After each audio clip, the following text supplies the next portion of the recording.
Hello everyone and welcome back to Quick Slants with Bethel University head football coach Steve Johnson. Quick Slants is a program that gives you, the fans, the opportunity to ask the Bethel coach questions about the Royals, football or sports in general, or just seek the coach's wisdom about life events that are going on. In this month's episode, the coach talks to us about team updates, including recruiting and spring practice.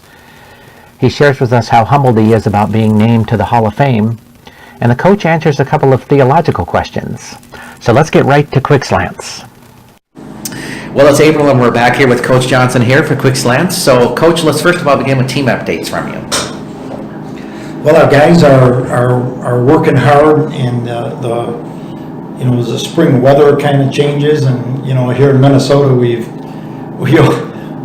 had one day when it was 67 and just beautiful, and the next day it snowed, and so there's a little bit of difference there. But our lifting / conditioning program that's run by Coach Meyer it's state of the art, but really the guys and their hearts and their toughness and their willingness to work to be good is the key, and there's a culture of toughness that is built in there, and that's huge. So up into the spring break, which was a couple of weeks ago, we did our maxes and did our testing, so there's some evaluation in there, and then so we kind of work in phases like that, and everything's going really well. Our injured guys are coming back. We've had a couple of different things, and that probably the main one there is Trey Anderson. He's doing really well, and his knees recovering. He is, we said before, his surgery was very successful, and they were excited when they got in there that it was less damage than a normal ACL, and there wasn't meniscus, and so things are good. Spirit's good. There's things that you fight through, and that's good for you, and there's things that you rally with. But the closeness of our team is really built in the off season as well as in season. So those are the different things, and as coaches we're working with the guys that way, and also in the midst of our recruiting, and kind of wrapping things up for this one, and getting things out for the juniors in high school right now, and making sure that we're communicating with those guys and inviting them to see if Bethel is a place that they want to be in. We're looking for, we're trying to help young men find the right school, and we're not, I'm not really kidding when I say that even if it's not Bethel, because we just have a lot of experience, and I trust our own deal is that we're authentic, and this is who we are, and we're not for everybody, but if we're for you, it could be a life changer. So, with Trey's rehab at this point, are you expecting him to be ready by fall? We'll be ready for. I thought you were going to say spring ball coming up right now, and that's in about a week or two. So. He is I think a month away from kind of going pretty good, so he's definitely going to be our quarterback, trying to be the quarterback in the fall, and he'll definitely be. He's ahead of where he should be, and out of his surgery it was going to be 3 months less than the normal anyway, so he's almost a half a year ahead. So nice. And how is recruiting going for you so far? Recruiting's going well. We're excited about our guys, and our incoming group is love their heart. The ability of the guys is terrific, but the feel that we're getting is, when you recruit, I can give a good talk about us and the recruits, and the kids can love us, but as coaches, but if they don't see what they need to see, and our student athletes are our best recruiters, because we're recruiting our guys to our guys, and so we encourage every recruit to stay overnight here and somewhere else, so that you kind of get a feel for what's it like to be a Bethel kid or whatever. So you talked a little bit about spring practice. So when is that, and what does that look like for you? Our first spring practice is we go over to Mounds View at night. We found that we have an excellent natural turf here at Bethel, and but it's not ready in the spring. It is ready, and so we could be on it, but we'd rather not. And so we go over to Mounds View, which is just a mile away, and that's kind of our home away from home. We've been there in playoffs when we've had snow things, and so they were gracious and really help us out over there. But we go at night, so we'll go at like 8:30, 9 o'clock at night when they're done with their things. And for college kids, it's great. For the coaches, we want to go to bed, but so we practice at night. So we start the 18th of April, and then we get 7 practices, and we space them out in the next 3 weeks. Nice. Before we head to our fan questions this week, I want to discuss with a little bit about the Hall of Fame honors that you had earlier this year. Yeah, we just last Saturday night had the ceremony or whatever, and a banquet, and was inducted into the Minnesota Football Coaches Association Hall of Fame, and it's really humbling, and it's really amazing, and I'm proud of it, and I'm humbled by the fact that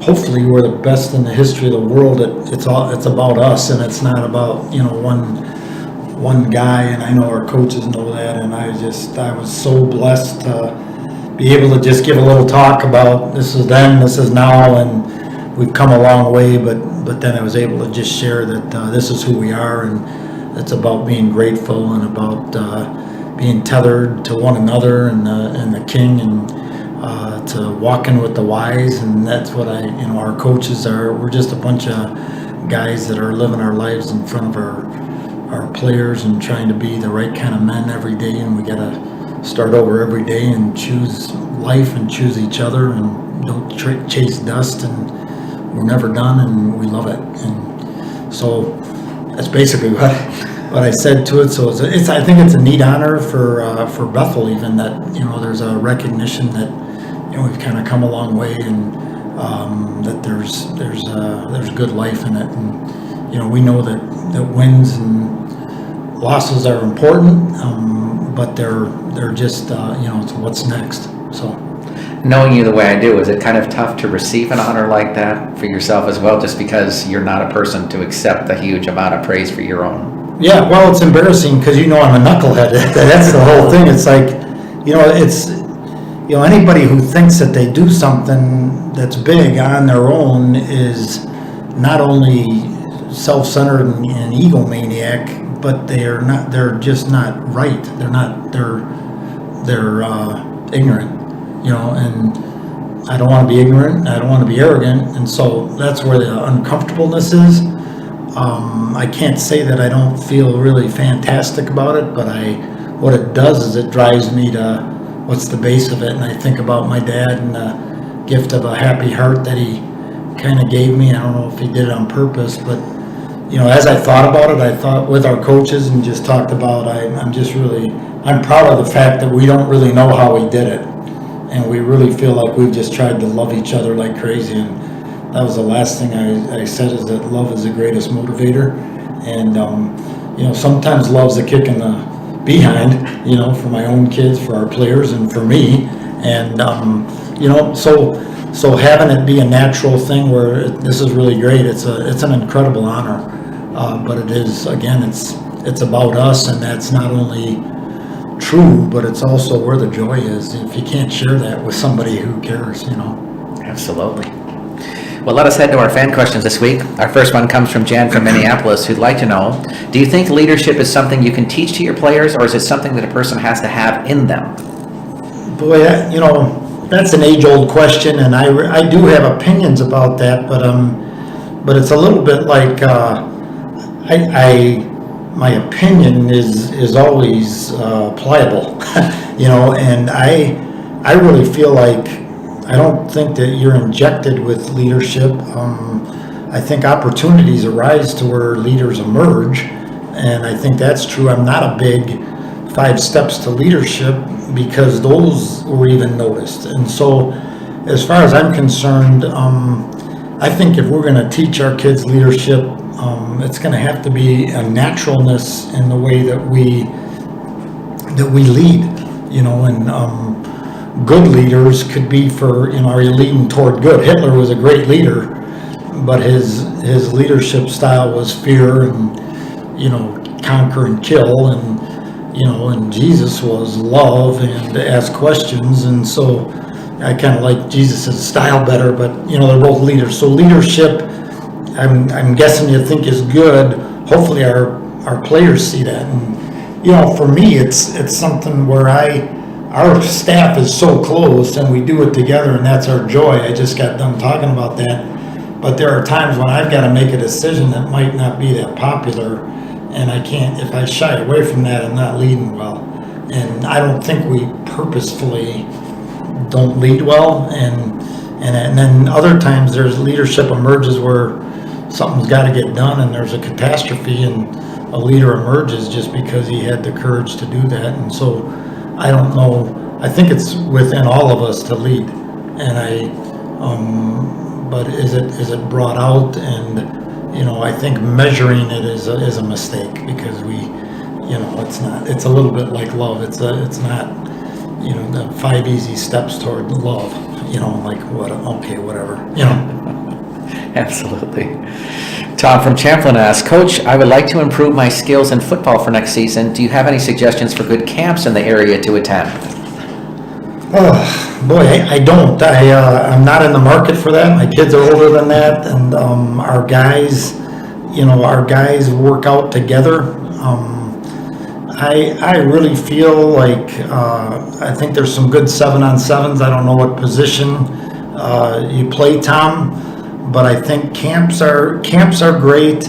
I think playing is just the best thing you can do, and then work out. And for me, football is open gym is the weight room, but there's also the plyometrics, and we've just come so far with those things. But I would not overrate anything. I had a player that was a long time ago in high school, and I just remember he's a really good bench press guy, and all he'd ever do is work on the bench press, but he's a running back and he didn't catch very well. And I had to plead with him to catch the ball, to run routes, but he kept going back to making his bench better. And that wasn't, I didn't want his bench to be bad, but it's not, become a complete player. And that's why I really like it if high school kids can play all their sports, So if you're playing sports and you're doing great, I'd love you to be specific to what your skills are, but at the same time, don't get so narrow that you can only do a couple things. That's good advice. Jack from Arden Hills asks, are you able to see the names of players that decided to attend other MIAC schools? And if so, how do you feel about the teams in your conference for next year? That's a good question. I think that I could look that up, but I usually don't. I kind of know. I kind of know where some kids are going that we recruited that didn't choose us. But to be honest, the freshman class coming in isn't going to make. I think there's some transfers that could make a difference, but even those guys. When you have to learn a new system, there's a new language to every team, and we could run the exact same plays as St. Olaf, but we'd call it differently. So there's a learning curve in there. If I'm thinking about next year, I usually look at our schedule and kind of get a formulation of that. But quarterbacks that are gone, 2 years ago we had 3 quarterbacks and they all left at the same time. Now last year, our quarterback was new, and the Johnnies lost their quarterback, the Gustavus, and so on and so forth. So anybody with a veteran quarterback or a senior quarterback is gonna have an edge there. And I think knowing incoming recruits wouldn't. I kind of find that all out as we go. But you don't know how they're going to affect each team and stuff like that. And so, I'd base it more on who's back. Now that baseball season is underway, we have a whole lot of baseball questions for you. So first of all, I'll begin with Ben writing to us from Chicago, who asks, all the analysts think the Cubs are the team that is most likely to win the World Series. Does that make you happy or worried that so many think that this is their year? Okay, it makes my son Cornell, who's a 28-year-old crazy Cub fan, and I frustrate the crud out of him because I worry, because in 1969 we had an 8-game lead and we blew it to the Mets, and my heart's still hurt. And so I have typical Cub fans that are my age are, yeah, I'll see it when I'll believe it when I see it, or see it when I believe it. And it's just, it's been a lot of pain.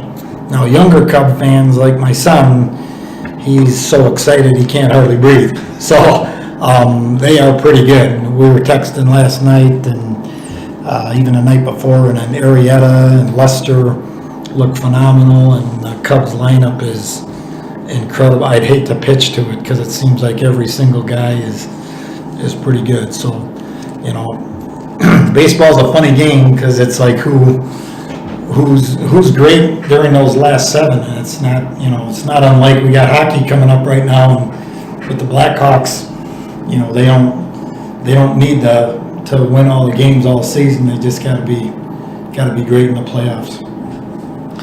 Our next question comes also from Chicago. As Dan asks, do you see Jake Arrieta having another Cy Young season? He has prepared himself in, I don't know if it's Philippians or Hebrews, where Paul talks about run the race as if to win. Jake Arrieta is a maniac about physical fitness and stretching and yoga and all that stuff, and he runs the race as if to win. And so if anybody could repeat, you know, it might be a guy like Arrieta, because he's a worker, and he's intelligent, and he's tough, and he's prepared himself. He looked amazing a couple nights ago against the Angels, and Greinke, I guess he got rocked with the D-backs, and so he gave up like 11 runs, which is about how many he gave up all last year. So, Same like that. you know, you never know on those things, and I don't think, I hopefully, Arrieta just seems like such a solid guy. You know, he's gunning for the Cubs to be great, and that, you know, some of those awards make me cringe.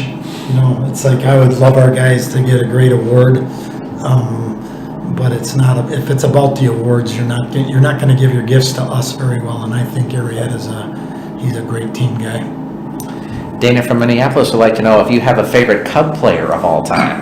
I do. My favorite player is Ron Santo, number 10 back in the day, and he died a little bit ago. He overcame diabetes. He's a emotional guy. I think he made people crabby a while, but guys that are my age again would know. And he made this kick when the Cubs had won back in the late 60s, early 70s.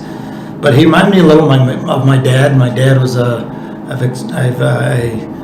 I describe him as a happy idiot. My dad was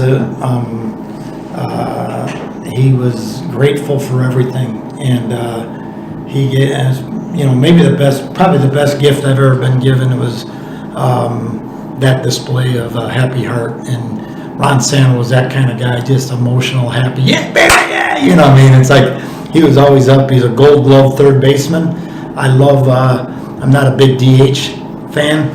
I think if a guy can really play, he can hit and he can field and he can run, do all those things. So it'd be him, and then Ryan Sandberg would be my next one, and then Twins manager Paul Molitor is a guy like that. The guy can do it all, and I know Paul just a little bit, and so I know the character of the man too, and so that's big.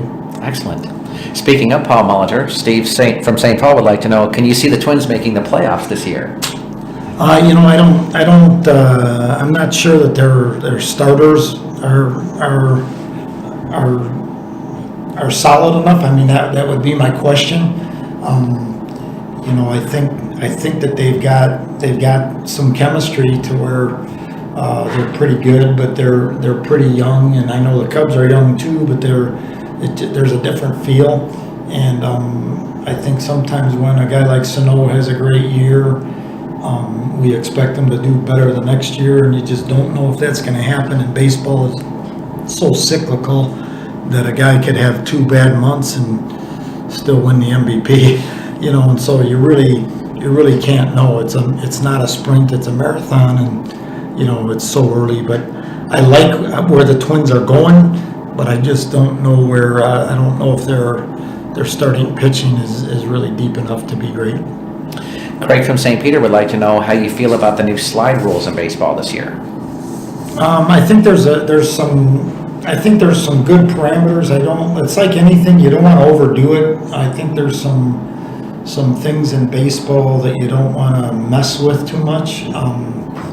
But I do think that they need to protect, people have injuries. I don't like to see guys go way out of the baseline to get that deal, but as soon as they make a slide rule at second base, then they also have a rule where they're not gonna have the phantom touch the base deal, and so they're gonna make the kid really be on it. So now all of a sudden they're trying to make it safer there, and then they're possibly making it less safe on another thing. And so I don't want them to play around too much with it, but I don't, you want safety of the game, and you want the guy, but you don't want to take away some of the tough stuff. It is a game, and I don't understand it all. But if you can make it safer and it doesn't wreck the integrity of the game, I'm all for it. Heading into our hockey questions for you, Dan from Aurora would like to ask, the Blackhawks seem to be struggling a bit heading into the playoffs. Can they turn things on in time for the Cup? Well, I think you might have asked that question just a tinge early because they won their last four. Unlike your, I think they sent us something like your Wild, but I'm hoping. I would have these questions, and these are not. I'm trying to get away from that worry thing because even though they won it, I'm still a Cub fan. I think that they're a little bit tired. They've gone deep into the playoffs for 5 years in a row. They're playing a hard game. Somebody else might not be, might be playing 80. I think, hopefully they can rest right now. You can't win every hockey game. And so I think Wild fans get too nervous when things aren't going good. And then Hawk fans do the same things. You can't measure hunger. How hungry are the Hawks? They've got the great, they talk about, they love the guys in the room, and they've got Seabrook and Duncan and all these guys that are so good. How hungry are they? And those things, you have to be a little bit fortunate because everybody is so dang good. And that's at every level. That's not just there, but everybody's really good, and you got to throw everything out the window now. Playoffs start like Sunday or Monday or something, and here we go. And if I'm the Hawks right now, I don't even know how you rest hockey guys, but if we can rest a little bit, it'd be good. Tammy from Rockford would like to know how you felt about the Duncan Keith suspension. If you thought that was fair. I don't really understand all that stuff. I think that hockey is it's a crazy game, and guys, I thought what Duncan Keith did was a bad thing, and I think he wouldn't do it again if he, and I think consequences are what they are. He lost respect a little bit and sits out his games, and I don't think that we all kind of get used to this, that we can be the judge or and I think whatever they said is what it is, and I guess, I'm a Hawk fan, so I don't want them to have games out, and so I'm trying to turn everything good and saying, okay, well, at least we get Duncan Keith's, at least he's resting. But I think the character of the guy is good. I think that the game, calls you to do some stupid stuff, and I don't like what he did to Coyle, but I do like that he apologized, and I loved how Coyle reacted, not being forgiving him and being a solid guy that way. And I think that the rivalry with the Wild and the Hawks is a good one. Owen from St. Paul would like to know who you think is the NHL MVP for this season. Patrick Kane. He's had quite a year. Well, he's lightning. I think he makes other people around him good. I always, I kind of watch him with Pannier, the rookie, and I just, he's not overly trying to help the rookie, and he's not being selfish.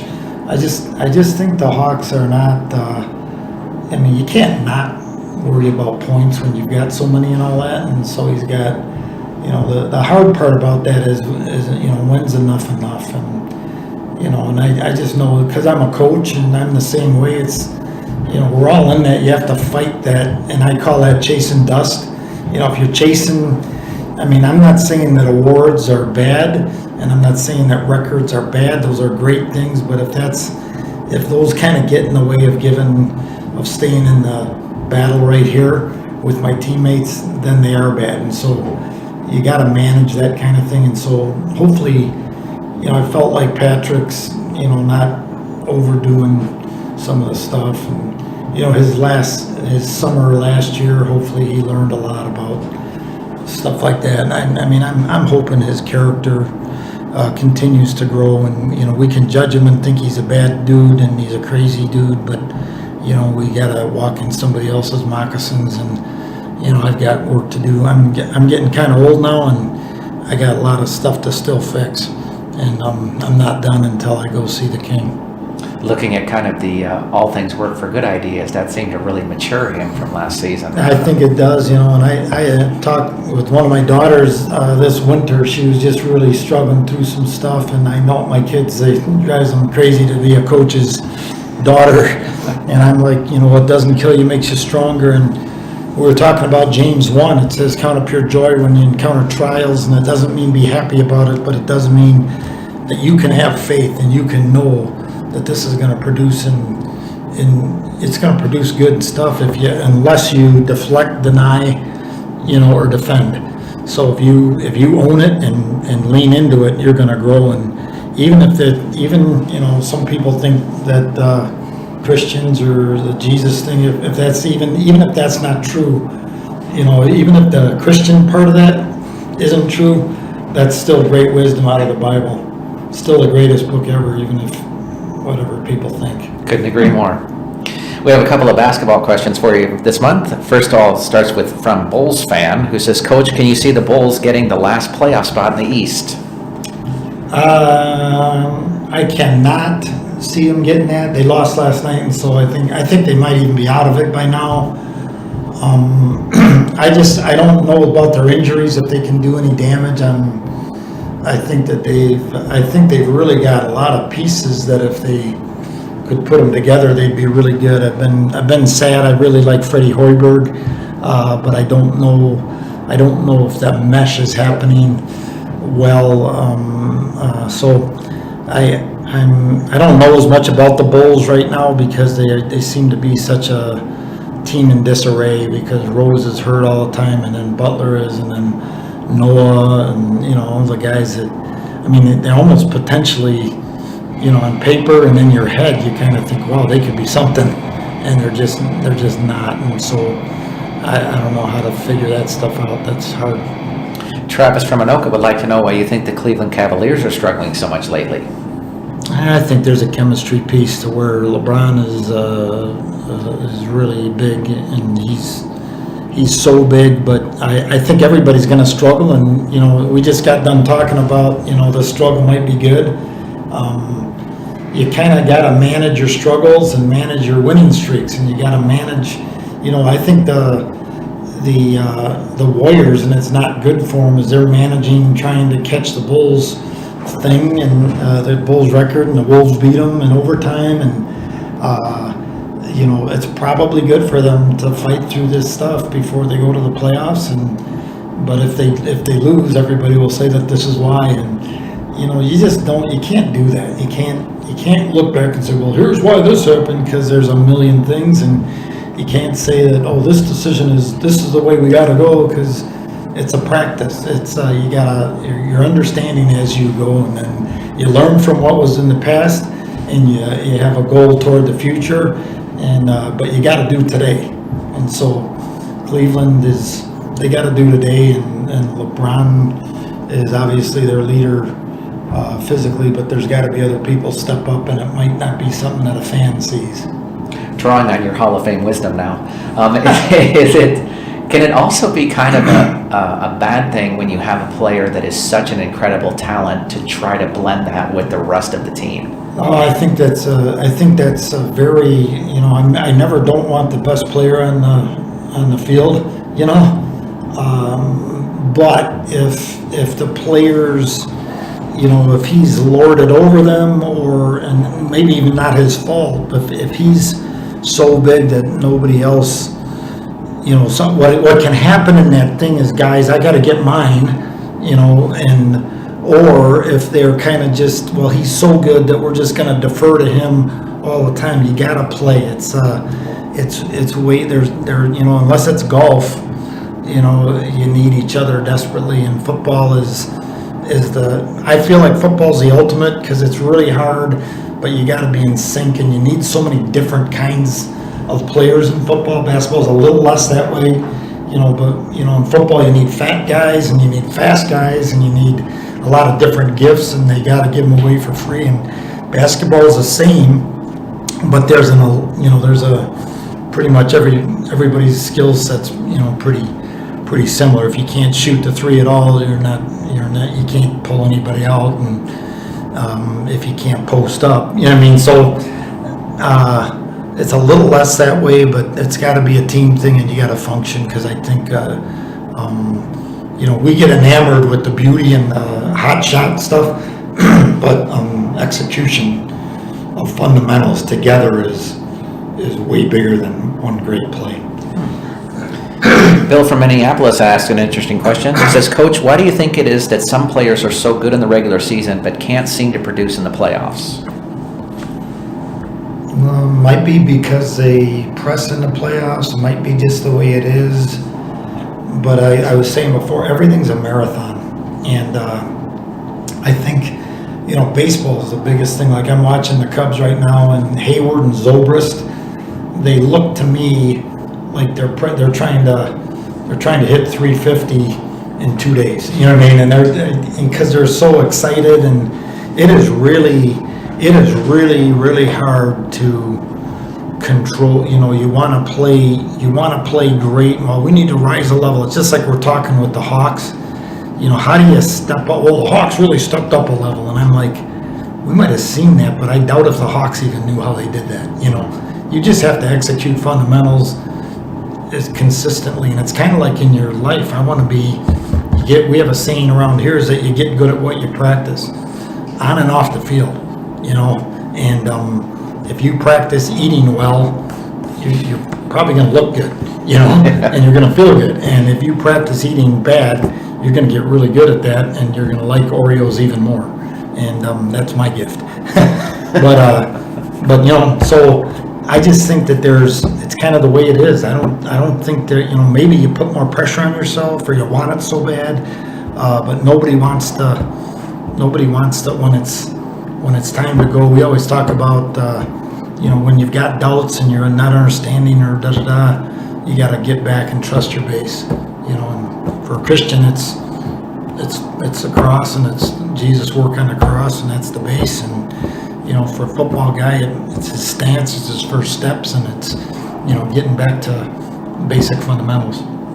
Bringing up Jesus, we had a couple of theological questions for you. So we'll start with Ken from Brainerd, who says, my 6-year-old would like to get baptized. Is that too young to be making a choice like that? You know what? I might be the worst and best guy to ever talk about that, except I don't want anybody to think I'm a heretic. But I'm a Baptist pastor's son, and I was baptized when I was 12. And it kind of depends what you think of baptism, but I think I don't know your 6-year-old, but I think that kids know a lot more than they used to. I don't believe that being baptized, it's not, and to me it's not a good luck charm, and that's how you go to heaven. And I just think that I want my gratefulness for God sending His Son to die. I want that to change the way I live. So I feel like, praying the prayer and that's all good, but I think that I've got to choose God every day, and choose that belief, and choose Him, and try to walk in His ways. And I'm not going to do it right every day. Not way different than my wife. I've been married for 35 years, and I I didn't just choose her the day we got married. I have to choose her over and over and over, and even tougher, she has to choose me. And it's not every day that we're in line with that. And I'm the same thing with my spiritual walk. So, all the way back to the answering the question, sorry for making this so long, we're probably running out of tape here. I have mixed emotions. I love it. I'd love to hear a 6-year-old's testimony. You know what I mean? And to me, baptism is a proclamation of faith that I recognize my need for, and I recognize that God loves me enough to send His Son so that I can walk in Him. And I'm kind of like this. My dad talked about this when he was alive. He talked about all this in heaven too, and like an abundant life. And I think that the Lord, Jesus died on the cross. Oh, good. God, not so much so that, oh, good, God forgave me. Oh, good, I hope He did again, because He did. You know, so if that thing is true, I think he did that so that we could be unencumbered. Lord, I'm sorry, forgive me, thank you. Bam, here we go, let's run. And so I think He came that we could have life and have it abundantly, which means we got to trust the forgiveness. And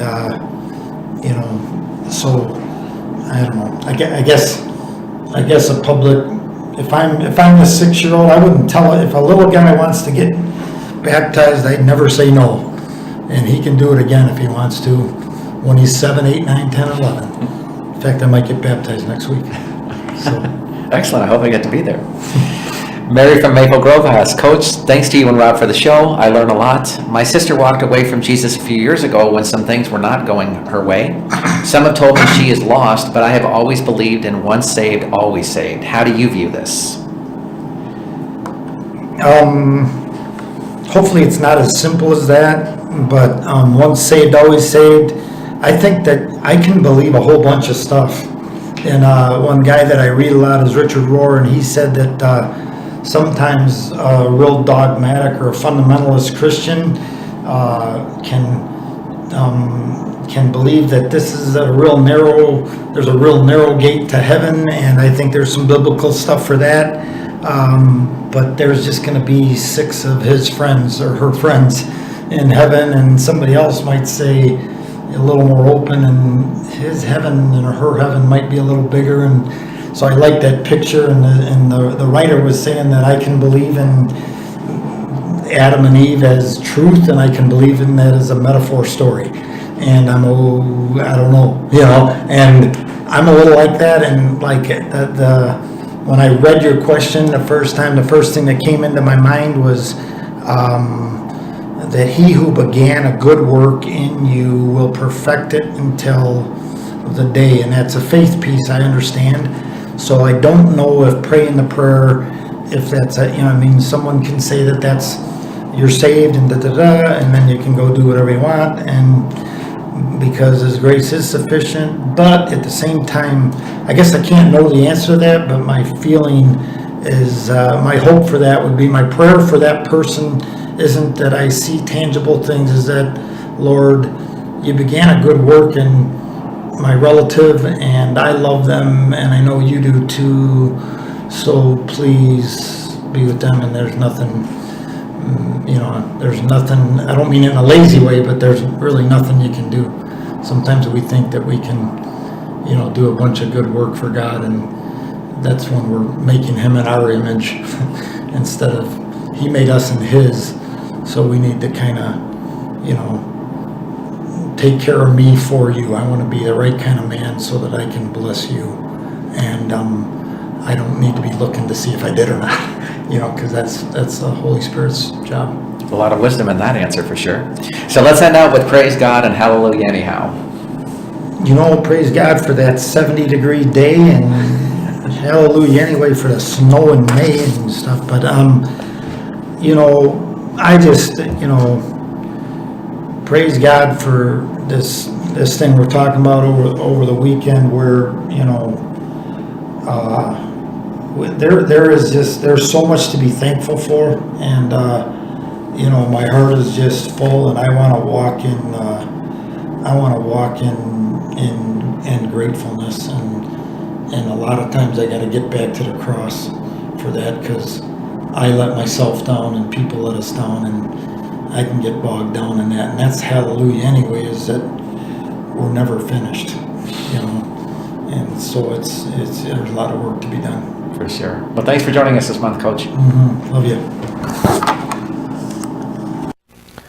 We want to thank Coach Johnson for joining us on Quick Slants this month. If you have your own questions you'd like to ask the Bethel coach, please send them to us at stevejohnson@minorleaguesportsupport.com. That's Steve Johnson at minorleaguesportsupport.com. Just as a reminder, the show is recorded on the first Wednesday of every month during the off season, so please have your questions to us by the Tuesday prior to that. I want to thank you for joining us this month. I'm Rob Pannier, the managing editor of the Minor League Sports Report, and we'll look for you next month on Quick Slants.